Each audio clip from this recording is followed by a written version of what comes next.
All right. Welcome back to the channel. So Shawn Porter is now Terence Crawford's mandatory. Or is he? Let's talk about that. This is, by the way, a subscriber requested video. Don't do a lot of these on the main page. Usually do them on Patreon. But this, I got so many people asking me about it that I had to do the video. Shawn Porter as Terence Crawford's mandatory by the WBO because he is now the #1 contender in the WBO. Let's talk about a potential fight between Shawn Porter and Terence Crawford in this video.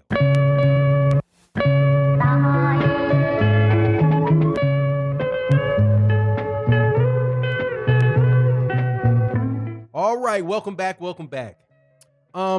Terence Crawford, my #1 pound for pound fighter in recess. Yes, sir. Like I said on Fanon Live, if you don't check out the Fanon Live on a daily basis, definitely go check it out on the archives. But Terence Crawford is my #1 pound for pound in recess. Now, why do I have him in recess? Because in the Fanon International Boxing's rules and regulations of pound for pound, which is completely in my dome piece, I remove people for testing positive for performance-enhancing drugs and people for demonstrating an unwillingness to compete against top competition. That is why I had to take Canelo Alvarez completely out of my #1 position because he tested positive for performance-enhancing drugs and wants a cheat. I always have to suspect you're a cheat. And if I suspect you're a cheat, I can't give you that type of recognition because there's a bunch of fighters that I don't believe are cheating, but yet if they were able to cheat, they might be able to beat you. Who knows how good Jamal James would be if he got to eat half a cow full of Combuterol, right? He might be up at heavyweight knocking people out. You know, who knows? That's why I got to get Jamal. That's why I had to get Canelo out of there. Great skilled fighter, all of that good stuff. Terence Crawford had to, similar to the WBC and how they did Devin Haney when he was a WBC champion and moved him into recess. I had to move him into recess because he didn't display a willingness to fight top competition. Shawn Porter, because we're in the Shawn Porter video, is one of the main ones. So yesterday in my live stream, I think Blue Blood did a live stream about it. Blue Blood Sports TV, you can go check him out. I've also saw something on other channels, a bunch of other channels with the titles that said, Shawn Porter, #1 by the WBO, Terence Crawford's mandatory, right? So people were asking me, hey, is he the mandatory? He's the mandatory. Isn't this a huge deal? And man, I hate to bust bubbles, but no, it doesn't mean anything. Doesn't mean Shawn Porter being #1 in the WBO does not mean squat. And let me explain. Dillian White, do you remember how Dillian White would say 600 days? I've been a mandatory for 600 days and I'm not getting my shot, right? 600 days. UK running away with 600 days. Only problem. He was the #1 for 600 days. He was not the mandatory because Dominic Brazil was the mandatory. Just because you're #1 does not mean that you are the mandatory. And guess what? It works the same way with the WBO. Just because you're #1 does not mean that you're the mandatory. You have to be selected as the best available fighter based on a criteria.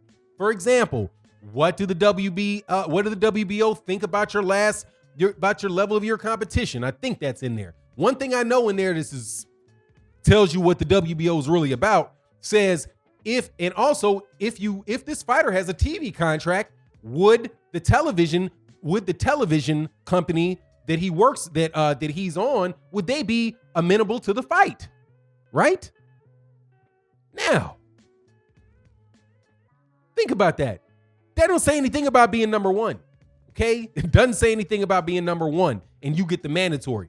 The WBC specifically says explicitly you being #1 does not mean you're the mandatory. So, but being the #1 should put you in the running for being the mandatory, right? I think that is reasonable. However, if you take a look, and this is on another point, people are like, isn't this a big deal because WBO ranked somebody at number 1 who is from the PBC, right? Because the PBC said that they were not recognizing, they weren't going to recognize the WBO. At least people said that. I've still never heard an official announcement or something like that from the PBC saying that that's true, but I've heard it, right? That they're not recognizing the WBO for a lot of reasons. Obviously, the WBO is just, they're fraudulent. You know, it's whatever Bob orders, and it's just what it is, right? So people are like, hey, isn't it a big deal that the WBO ranked somebody from the PBC? And again, the answer is no, it's not. Because guess who was the number 1 in the number 1 position before Shawn Porter? Danny Garcia. Shawn Porter became number 1 this month. Last time they updated their rankings, it was Danny Garcia. Danny Garcia has been the number 1 has been the mandatory for a minute over there for Terence Crawford. That doesn't mean that the WBO is going to order the fight, right? Because of the criteria. Now, take, for example, how they say the network. If the network is willing to do it, right? But what if the Champions Network isn't willing to do it, right? So what if the network says, oh, ESPN says, no, we're not really interested in the Shawn Porter fight. So can the championship committee take into consideration in the mandatory who the network that the champion is fighting on, what they think? Well, who's going to tell them what the network thinks? Bob Arum. So Bob Arum can say, nah, it's not going to make money for our network. Don't make him the mandatory. And plus, Bob Arum has ridiculous amounts of control over the over the WBO. Bob Arum promised Vasily Lomachenko a title shot before he turned pro. He said, I'll get it to you in your second fight. Can't get it to you in your first fight. I'll get it to you in the second fight. Boom. Vasily Lomachenko was fighting Orlando Salido, right? You see how they are interpreting the rules, right? So no, this does not mean,